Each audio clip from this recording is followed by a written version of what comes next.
Hi అండి. తోటకూర తీసుకొచ్చాను. పొద్దున్నే పెరుగు తోటకూర అని అమ్ముతారు ఆంధ్ర సైడు. నేను ఎప్పుడు ఆంధ్ర సైడ్ ఎళ్ళినా గానీ తీసుకొచ్చేవి 2 అండి అక్కడి నుంచి. ఒకటి తోటకూర, 2 పొట్టి చిక్కుళ్ళు. అవి 2 అక్కడ దొరికినట్టు ఇక్కడ దొరకవు. ఇక్కడ తోటకూర ఉంటది మా దగ్గర. కొయ్య తోటకూర ఉంటది. పెరుగు తోటకూర అని అమ్మరు ఏది పనిగట్టుకొని. కలగలుపు కూర అని చెప్పి తోటకూర లాగానే ఉంటది చూడటానికి. కానీ కొంచెం వేరియేషన్. కానీ ఈ టేస్ట్ ఎక్కడ రాదు. సో, అందుకని నేను ఇబ్రహీంపట్నం దగ్గర ఆగి వచ్చేటప్పుడు తోటకూర తీసుకొని రాకుండా ఉండను. సో, ఎవరైనా విజయవాడ నుంచి వస్తుంటే ఆన్ ది వే హైదరాబాద్ వెళ్తుంటే తోటకూర తీసుకురండి నాకు. రొయ్యలొద్దు, పీతలొద్దు, చేపలొద్దు, ఏమొద్దు. అన్నీ మాకిప్పుడు అవైలబుల్ ఇక్కడ. తోటకూర మాత్రం ఇంకా స్టిల్ స్కేర్సిటీ ఉంది.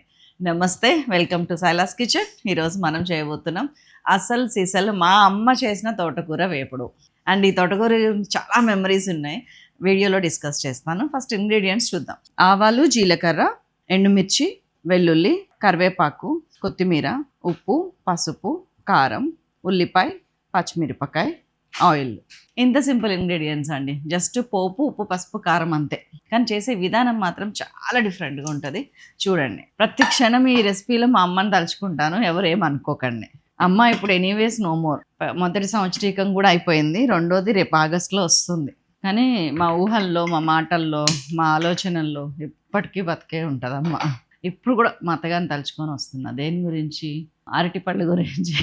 అదొక పెద్ద స్టోరీ, తర్వాత చెప్తా. సెన్సిటివ్ స్టోరీ, అందుకే చెప్పట్లేను. ఇదిగోండి, ఫస్ట్ తోటకూరని ఉడకబెట్టాలి. మా అమ్మ ఇలాగే చేసేది. చక్క సన్నగా ఇట్లా తరగాలి. మనం ఎంత ఒత్తి పెట్టినా కానీ ఏమంటారు, నీళ్లు దిగి ఇంత అవుతుంది.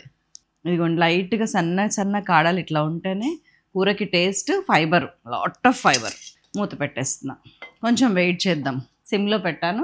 కొంచెం నీళ్ళు ఊరేదాకా వెయిట్ చేద్దాం. నిజం చెప్పాలంటే అమ్మ ఇక్కడ ఒక మిస్టేక్ చేసేది. ఎందుకు చేసేదో మాకు తెలియదు. నీళ్ళు పోసేది. ఇందులో నీళ్ళు పోసి ఆకుకూరని ఇట్లాగా పిసికేసేది. కొంచెం ఉడకబెట్టేది. ఒక 5-10 నిమిషాలు ఉడకబెట్టి ఇట్లా పిసికేసేది, ఉండలు చేసేది.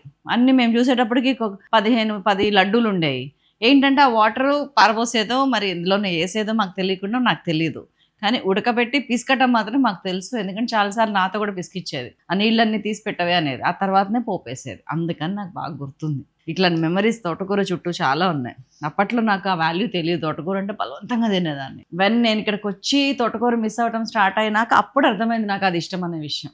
అంతే, లైఫ్లో కొన్ని ఇలాగే ఉంటాయండి. అది అనుభవిస్తున్నప్పుడు దాని వాల్యూ కానీ, దానిపై మనకున్న ప్రేమ కానీ, మనం పెంచుకుంటున్న అనుబంధం ఏది మనకు తెలియదు, అర్థం కాదు. వెన్ వీ మిస్ దట్, అక్కడి నుంచి దూరం వెళ్ళిపోయిన తర్వాత, దూరం జరిగిన తర్వాత మనం మిస్ అవుతుంటాం.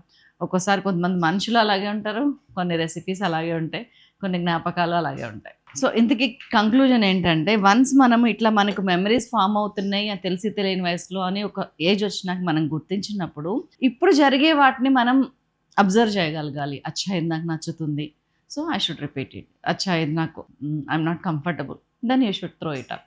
అప్పుడు తెలీదు, కానీ ఇప్పుడు మనకు ఆ మెచ్యూరిటీ ఉంది. సో ఇప్పుడు యూ కెన్ డిసైడ్. 10 నిమిషాలు అయిందండి సిమ్లో పెట్టి. చూడండి ఎక్కడికి వచ్చిందో.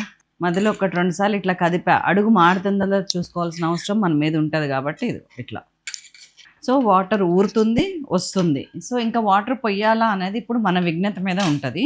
నేను ఇంకొంచెం ఉడకాలనుకుంటున్నాను దీన్ని, కాబట్టి లైట్గా వాటర్ పోస్తున్నా. సో నేను కొంచెం లైట్గా వాటర్ పోస్తున్నా. చూడండి ఎంత అంటే 50 ml అండి. 50 ml వాటర్ పోసిన. సో ఈ వాటర్ వెళ్ళి ఇంకా వాటర్ని తీసుకొస్తుంది. పైగా నా మైండ్లో ఒకటి ప్రింట్ అయిపోయింది కదండి, మా అమ్మ వాటర్లో ఉడకంటేది అని. అది దానిలోంచి నేను బయటికి రాలేనమాట. మేబీ మా అమ్మ ఏం చేసినా మన మంచిగా చేస్తుంది కదా. సిమ్ మళ్ళీ వదిలేస్తున్నా ఒక 5-6 నిమిషాలు, ఏం కాదు. ఇవాళ అది వచ్చిందండి, మెసేజ్ వచ్చింది, నాకు బాగా నచ్చింది. అది ఇప్పుడే జస్ట్ నో వచ్చింది. దీన్ని బట్టి ఈ రెసిపీ ఎప్పుడు చేశానో కూడా మీకు తెలిసిపోతుంది. ఇది దేనికంటే టమాటా రొయ్యలు కర్రీకి, మన సైలాస్ కిచెన్లో టమాటా రొయ్యలు అని కొట్టి చూడండి, వస్తుంది కర్రీ. దానికి వచ్చింది. రాసిన ఆవిడ సునైనా ప్రణీత్, J8G. అది వచ్చింది. Tried your recipe many times and it always turned out great. But the batch I made today for our American friends to celebrate the 250th year of independence for America was hands down the best. Spicy yet damn delicious. I hope it would be a huge hit with my friends. Thank you ni malla capital letters lo for sharing this recipe, which is my go-to recipe every time. Make royal tomato curry అని రాశారు ఆవిడ. ఎంత happy అనిపించిందో. 25th American independence day ఏంటి, ఆవిడ రిపీటెడ్గా మన రొయ్యల టమాటా కర్రీ చేయటం ఏంటి, వాళ్ళ ఫ్రెండ్స్ అందరితో ఇది బెస్ట్ అనిపించుకోవటం ఏంటి, ఇదంతా ఒక వంట వల్ల ఏంటి, ఎక్కడ అమెరికా, ఎక్కడ సునైనా, ఎక్కడ నేను, శైలాస్ కిచెన్, శైలజ. సో ఒక వైబ్ ట్రాన్స్ఫర్ అవుతుంది చూసారా, అది నా వల్లనో మీ వల్లనో అని చెప్పట్లా, రెసిపీ వల్ల. ఆ రెసిపీని నేను మా అమ్మ దగ్గర నుంచి నేర్చుకోవటం వల్ల, నేను మీకు యాజ్ ఇట్ ఈస్గా ప్రజెంట్ చేయటం వల్ల దిస్ హ్యాపెన్. నాకైతే అసలు ఓవర్వెల్మింగ్ అనమాట. Nice, thank you Sunaina. దాదాపు 15-20 నిమిషాల నుంచి ఉడుకుతుందండి తోటకూర. చాలు, మెత్తగా అయింది. మా అమ్మ అనుకున్నట్టు నేను పిండితే ఎట్లా అయిందో అట్లా అయింది. మా అమ్మ ఎక్కువ నీళ్ళు పోసి ఉడకబెట్టేది, నీళ్ళు కూడా ఏం రావట్లేవు. తీసేస్తున్నా. ఇప్పుడు ఫ్రైకి గిన్నె రెడీ చేస్తున్నా. తోటకూర ఫ్రై, ఒక 2 టేబుల్ స్పూన్స్ ఆయిల్. ఇదిగోండి, ఒక సైడ్ కంటా చూడండి, మీకు అర్థమవుతుంది ఎంత తక్కువ వేసాను. 1 టీ స్పూన్ మినపప్పు. పోపు జోరుగా వేస్తే చాలా బాగుంటుందండి ఈ పర్టికులర్ వేపుడు. శనగపప్పు కూడా 1.5 టీ స్పూన్ వేసుకోండి. జీలకర్ర, ఆవాలు 1 టీ స్పూన్. ఎండుమిరపకాయలు కూడా ఫ్లేక్స్ లాగా ఎన్ని ఉంటే అంత బాగుంటుంది. ఒక వండర్ ఏంటంటే మా అమ్మ పచ్చిమిర్చి ఎండుమిర్చి తప్పితే కారం వేసేది కాదు. ఇవాళ నేను కూడా అలాగే ట్రై చేస్తా, కొంచెం ఎండుమిరపకాయలు ఎక్కువ వేసుకుంటా. ఏరి పక్కకు పెట్టకండి, పిల్లలైతే కనుక ఇంకొంచెం తక్కువ చిన్న కట్ చేయండి, సో దట్ వాళ్ళు దే కాంట్ సపరేట్. ఇదిగోండి, కరివేపాకు కూడా బాగానే వేసాను, 2-3 రెబ్బలు. ఫైనల్లీ వెల్లుల్లి అండి. వెల్లుల్లి వేగకూడదు, ఉడకాలి, అందుకని నేను ఫైనల్గా వేస్తున్నా. బాగానే ఒక పాయలో 3/4 వేసేసా. వెల్లుల్లి ఇందులో స్పెషల్ అట్రాక్షన్, టేస్ట్కి టేస్ట్. ఇప్పుడు ఎండుమిర్చి పచ్చిమిర్చి అనుకున్నాం కదా, అలా ముద్దకు ఒక చప్పును తగలాలి. ఇదిగోండి పచ్చిమిరపకాయలు సన్నగా తరిగినాయి, ఇదిగోండి వేసేసా. పచ్చిమిరపకాయలు కూడా ఉడకాలి, లైట్గా వేగితే చాలు. పచ్చిమిరపకాయలు ఒక 4-5 అండి. ఇంక ఇందులో ఎండు కారం పచ్చికారం తప్పితే మనం కారం వాడట్లేము. That is for sure, that is the speciality of this recipe also. ఇదిగోండి తోటకూర వేసేస్తున్నా. వెల్లుల్లి ఇంకా వేసినా ఏం కాదండి, నేను వెల్లుల్లి సన్నగా కావాలని అడిగాను, ఎన్ని అని చెప్పలేదు, దానివల్ల కొన్ని వచ్చింది. వేపుడు కూడా నేను లో ఫ్లేమ్ మీదే చేస్తున్నాను. నా ఉద్దేశం ఇది వేగటం కాదు, ఉడకటం మాత్రం, ఇంకా మగ్గటం.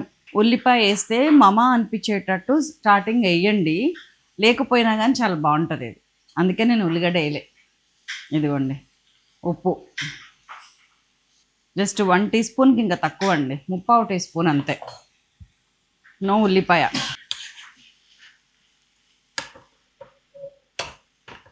ఇప్పుడు కూడా మూత పెట్టే ఉంచండి, కొంచెం పసుపు కూడా వేసేసి పెడతా.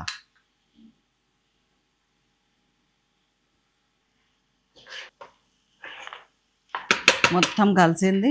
చెప్పాను కదా ఇది వేగటం నా ఉద్దేశం కాదు అని. మీకు చూస్తుంటే కమ్మగా అమృతంలా ఉడికినట్టు అనిపించట్లే, నాకు అనిపిస్తుంది, because I know it's taste కాబట్టి. చలో మూత పెట్టేద్దాం, మళ్ళీ ఇంకొక 5 నిమిషాలు ఓపిక పట్టండి. టడా, కట్టేస్తున్నానండి. ఇంకా ఉడికించాల్సిన అవసరం లేదు, వేపుడికి వచ్చేసింది. నాకు దాన్ని బాగా వేయించడం కూడా ఇష్టం ఉండదు. ఎందుకంటే కొంచెం కొత్తిమీర వేసాను ఆల్రెడీ. మొత్తం ఇంకో ఆకెందుకు, ఒకసారి ఉప్పు చూస్తానంటే చూడండి, మొత్తం నీళ్ళంతా అయిపోయి చక్కగా మెత్తదనం అంతా దీనికి పట్టి ఇంకా ఎర్రగా వేగటానికి ముందు కట్టేశాను. కానీ తోటకూర వేపుడే భలే ఉంటుందండి టేస్ట్. నాకు ఎప్పుడెప్పుడు అన్నం తిందామా అని ఉంది. ఒకసారి ఉప్పు చూస్తాను, ఎంత కమ్మగా ఉందో. అయిపోయిందా? వచ్చి ఇదిగోండి అన్నం పెట్టుకొచ్చేసా తోటకూరలోకి. ఈ కూర ఎలా తినాలంటేనండి, అన్నం ఎంత ఉందో తోటకూర అంత వేసుకొని తినండి. ఇది కలుపుతుంటే ఎట్లా ఉందంటేనండి, చేతి కింద వేళ్ళ దగ్గర మెత్తటి స్పాంజ్ దూదేదో పెట్టుకున్నట్టు ఉంది, అంత మెత్తగా ఉడికిందని చెప్పడం నా ఉద్దేశం. దీనిలో మెయిన్ సీక్రెట్ కూడా అదే ఈ రెసిపీలో. ఎండుమిరపకాయ ఏంటంటే ఒకటి వచ్చింది, ఇదిగోండి ఎండుమిరపకాయ వెల్లుల్లితో పాటు తినాలండి ముద్ద.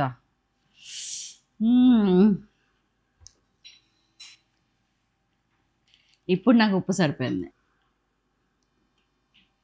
చాలా చాలా బాగుంది. తప్పనిసరిగా చేయండి, తినండి. తోటకూర, ఏ తోటకూర అయినా సరే మొత్తానికి చేయండి. ఉండన్నా మరి మరొక అద్భుతమైన రెసిపీతో మళ్ళీ కలుస్తాను. అందరికీ సెలవు, నమస్తే. అన్నం పరబ్రహ్మ స్వరూపం.